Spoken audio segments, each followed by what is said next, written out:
The Vancouver skyline, a very hazy scene high above British Columbia's most populous city.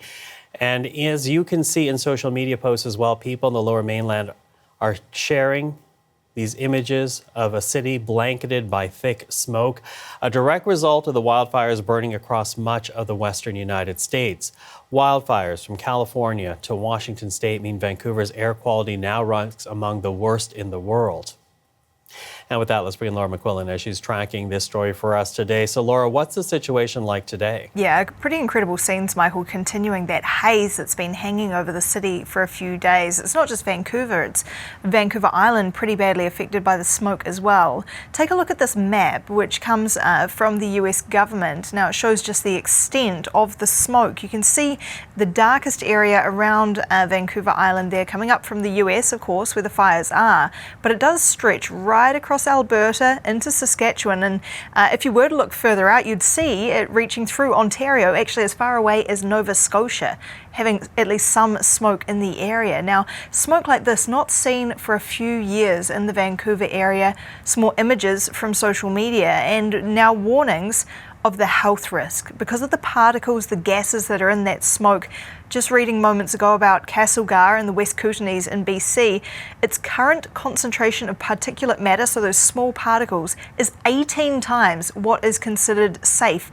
And that's prompting these warnings, including in Metro Vancouver, that people, everyone, not just those who would be more at risk, but everyone in the general population should be reducing their time outdoors.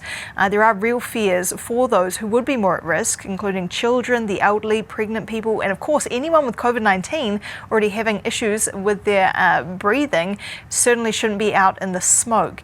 And last hour we checked in with an Environment Canada meteorologist who's in Victoria, and he told us what it's like to be living with that smoke over the city. Take a listen. You smell it immediately, particularly a few days ago when it was on the onset. It seems like the smell kind of dissipates because even though the concentrations have actually ramped up since the start, the smell kind of, you get used to it, but it really is strange not to have the sun. I mean, we were at above normal temperatures just 3 days ago, and now we've been below. This is blocking the sun's rays. It is very impressive how much of an impact it has on everybody's mood and certainly everybody's throat and eyes. We're all being affected by it right now.